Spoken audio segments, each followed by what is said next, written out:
मोठी बातमी आचार्य देवव्रत आजपासून महाराष्ट्राचे प्रभारी राज्यपाल आहेत। राजभवनात मुख्य न्यायाधीश आराध्य यांच्याकडून देवव्रत यांना शपथ देण्यात आलेली आहे। आचार्य देवव्रत यांनी संस्कृतमध्ये ही शपथ घेतली।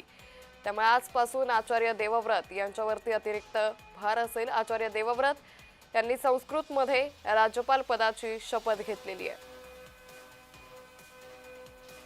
तर आचार्य देवव्रत हे आजपासून महाराष्ट्राचे प्रभारी राज्यपाल असतील।